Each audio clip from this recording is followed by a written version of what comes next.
even need to forget about it because he was looking at the middle game, and that's a good thing for him right now as we blitz our way into game 3 of 6. Wow, Hikaru Nakamura, he's gone back to his childhood favorite with black, the King's Indian defense. He used to play this every single game against D4 up until he reached the upper echelons of chess, and it was so effective. He took down so many world-class players. He was known as an attacking genius because of this. But he's gone away from the King's Indian in recent times. The fact that he's played it now shows he wants to be aggressive, he wants to be on the front foot, and he smells blood. Going back to his roots, Hikaru Nakamura, this promises a mega entertaining fight. And the other big expert of the King's Indian defense is none other than Garry Kasparov in his biggest days, at his peak. The one player Magnus Carlsen believes is actually better than him in the history of the game. And if Nakamura can maybe channel a little bit of that inner genius, which he is known to do in this opening, he might be able to strike back here. A missed opportunity in game number 2, but let's call it for what it is. Hikaru is one of the few players on the planet who is capable of manufacturing those opportunities against Magnus Carlsen. Yes, there was a missed opportunity, but the fact it was there in the first place is testament to how good he is. It's not enough though, John. You know, you get that chance, you have to do it against him. Hikaru is the world number 2 for a reason. Yes. And to miss that chance against Magnus up a pawn, dominating on the clock, dominating on the board, this is heartbreak for him. And this is what made Magnus sort of this figure in Hikaru's mind who's almost untouchable, unstoppable. When you let go of those advantages, how do you break that mental block? I don't know. In order to answer that question, you'd first have to answer the question, how does he not see the winning move at the end of that last game? And I don't have a good answer for that, I'm afraid. Yeah, if you drop that position on Hikaru Nakamura and you say there's a winning move, he would find it. Yeah, puzzle rush, here you go. Puzzle rush immediately, but it was just the trend, the fact he'd lost the thread a little bit. It wasn't as kind of clear-cut as he was hoping. I mean, going back to this position, though, I do love the opening choice. It feels like Hikaru believes this is a must-win game with black. Of course, there's still plenty of games ahead. This will just be the halfway mark in this best-of-6 series. But there we go. He's going for it.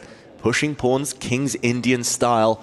Opposite side castling as well. Anything could happen here. This doesn't actually play to Magnus's strengths, which is a great news for Hikaru. This is Hikaru from the late 2000s, early 2010s, showing that he's not afraid to blow open the center. And these are the kind of middle game positions, right, where both players will have to make some very precise moves because it's going to get messy. Yep. It's already chaotic on the board. You have opposite side castling. Magnus's rook already lined up on the open G line. The F pawn about to move forward. For Hikaru Nakamura, he's also eyeing the A pawn to push forward and give some checks on B3. It's going to be a race to each other's king. This is the approach that you need to have to take down the world number 1. And I think Hikaru Nakamura so far has done everything right in this game. Exactly. Still early days, but the fact that he still has 8 minutes, Hikaru, in a very complicated middle game, the fact that he's got the King's Indian break of pushing your pawn forward to F5 is great news for him. He can connect those 4 pawns now. He can push the pawn even further forward and force white to retreat or part with the beautiful dark-squared bishop. But Hikaru looks like he was hovering his mouse over other pieces elsewhere on the board. Still looking very, very healthy. I'm really shocked as well that Magnus has gone in for this. He's up in the match still, even after saving that last one. But, I just rarely see him indulge in these super double-edged middle games. Looking for the alternatives to the F4 push here, which looks great because white can only readily really jump in with the knight on G5. It's going to take a while for white to get more pieces into the attack. Just seems like a great way to close it off and focus on your own plan. So I wonder what the alternative is. Yeah, I like Tanya's move actually as well. Maybe you just keep the tension 1 move longer. Push your pawn forward to A4, eke out some squares for your horses. But yeah, it depends on Hikaru's mood here. I don't think he needs to commit so early by locking down the pawn structure, but ultimately it is normally strategically desirable to do so. Whether it's F4 or A4, Hikaru needs to make his decision quickly because Yes. in these kind of openings, you know, when there are all the minors and the majors still present, trades, any sort of simplification far off, it's a race to each other's king. You're talking about aggressive attacking play. Critical decisions lie ahead. There will be plenty of those. I'll make one small prediction here. This game's going to be decisive, one way or the other. It certainly feels that way, doesn't it? With a 2-minute discrepancy on the clock now, Hikaru's going to want to turn that time disadvantage into a decisive advantage over the board, right? And eventually, F4 gets played. 2 minutes and 12 seconds, that thing, in a 10-minute game with no increment. That's huge. Yeah, that betrays the indecision in his mind. Maybe the confidence shook by not converting the advantage in the previous game. Hikaru, his position here, super healthy. The eval bar even says that black has a small advantage, especially while the light squared bishops remain on the board. Magnus will be aiming to trade those pieces in the near future. But yeah, that time usage could come back and sting him later. We'll see what Magnus has up his sleeve. I wouldn't be surprised if he takes a timeout, puts his king closer to the corner. Look, we have good news, right? We have talked up many players who are very, very quick with the mouse, very, very quick with speed chess. Well, guess who they all look up to? Guess who Big Daddy is as far as that speed is concerned? And that is Hikaru Nakamura, okay? So yes, he's a minute and a half down, but we trust him to do more with 30 seconds on the clock than anybody in this competition. That's right. Him and his teammate, the two Falcons, they fly fast. Exactly. And Magnus, in the meantime, has lost a couple of moves there, Tanya. He jumped forward with his knight, pawn kicked it away, and he's gone back. Well, Magnus perhaps is arguing that that pawn is a weakness. Once the rook slides over to the g6 square, it can become an easier target on h6. So creating those attacking points next to Hikaru's king, provoking that pawn push, it cost him time, but got him a target on the board. And now the black queen likely to move to connect the black rooks. Very logical there. For white, the light squared bishop is a bit of a bystander, doesn't really contribute. The white knights don't have any good jumping points. White queen a bit locked in. It does feel like, okay, no big weaknesses for white, but it does feel like your pieces are somewhat blunted. Don't think Magnus is going to be happy at all. He likes active middle games, if anything. He likes his endgames too, but in these types of positions, very hard to come up with a plan. Human terms, so hard to be accurate. This is a tougher position for Magnus to play than for Hikaru with the black pieces, that's for sure. But Hikaru will have to make some very committal decisions. You know, once he's maximized his piece placement, he will have to look for those pawn breaks. Or maybe not, because Magnus is the one bringing on the fight here. He's doing it for him at this rate. Very interesting stuff, and the A line is now open. But both sides of the board open at the moment, so high risk, high reward for both players. Interesting choices from Magnus. It does buy him a little bit of breathing room.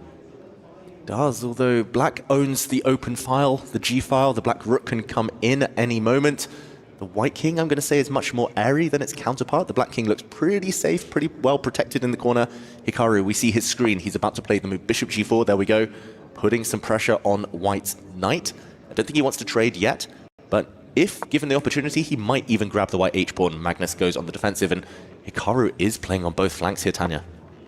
That is amazing. You know, he's making use of every single possibility on the board. He makes one move on the left side and then on the right side. Yep. He's asking Magnus for a decision. If Magnus pushes that b pawn forward, he's blocked all counter chances on that queen side, giving Hikaru essentially a free play all over the board. But does Magnus even have the possibility to keep the tension? Will we see the streamer's favorite move played against the world's favorite streamer? Will that be en passant?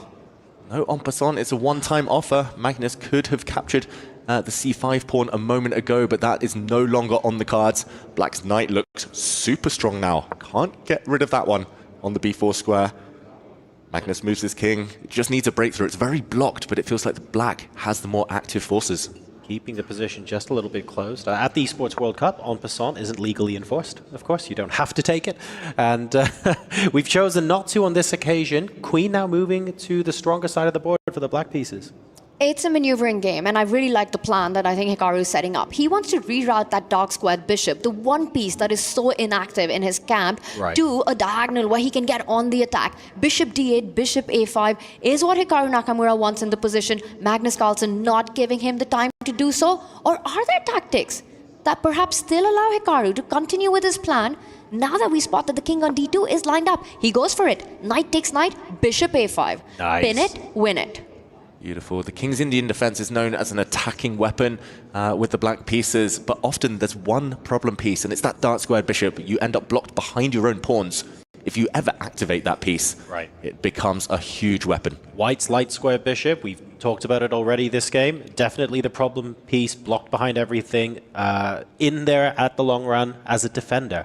Black's dark square bishop, blocked behind everything, but the A file was opened up by Magnus Carlsen a couple of moves ago, and that has presented Nakamura with an opportunity to shove that bishop over to the A file, and it looks like this is going to happen. That dark squared bishop is suddenly going to become a very active piece staring down at the heart of White's position. It's from zero to hero, you know, that bishop has transferred itself to a square where it's perhaps going to be the strongest piece in the position targeting Right. White's king. And love how Hikaru's played on all flanks, right? We're talking about the left side, but let's point out the queen and the bishop on the right side are about at least threatening all the time to win that h5 pawn as well. And you said it yourself, Tanya. Hikaru is also pretty darn good at grinding everything down. David, you agreed. This is beginning to look like Hikaru giving us a little bit of that as well. Perfect game so far, but we said that about his play in the second half of the earlier game, in game 2. He couldn't finish that one off. This one's still very blocked. He needs a breakthrough. Good move there. Very important move by Magnus to occupy the A file to prevent infiltration. You still need a next step. And yeah, I'm going to say overall, though, no matter what happens in this game, this is exactly how Hikaru needs to play. Aggressive opening, King's Indian, push pawns, try to go for the opponent's king. White's king looks pretty safe, surprisingly, despite being in the center here, quite far advanced. But yeah, Hikaru, even if he doesn't turn this one into a win, he just needs to take inspiration from it. He's played fantastically so far. He really has. I'm going to point out, though, I love how Magnus's king is just chilling in the center. You know, it's surrounded by his own pawns, but it's also playing a key defensive roles to exactly those central pawns, knowing that if any check happens, it might be game over, but any check is far away from that. And as I said, he tries to get it back to safety, sort of passing the ball to Hikaru right now, and Hikaru comes in with another plan. You know, it's all about the A file. I think he wants to get his queen over to B7, assist it to bring the rook and start attacking the white queen from A8 and give those very important checks. And hang on a second, because the white queen is going to be the first piece to infiltrate, and the Silicon does not like that at all. We are now trapped behind enemy lines. Look at Magnus shaking his head. The white queen has no way home. It's going to be sitting on that silly square for the rest of this game. And the light squared bishop, it can come and start targeting it. It almost, and it does. Is Magnus Carlsen about to lose his queen? We need to see Magnus here. Hikaru just needs to get his bishop out the way. We see a round of applause. The crowd goes wild. Hikaru fans there in the audience here in Riyadh. The white queen is still alive for now, but all you need to do is bring the bishop across. She's only got one safe square. Then you slide the rook. That Magnus Carlsen's queen is about to fall. He plays on. Hikaru Nakamura has to take this point, though. He has to. He can't mess this up for the second time. Team Falcon, big support there. The home favorite team, Magnus Carlsen resign. Hikaru Nakamura is back in the match.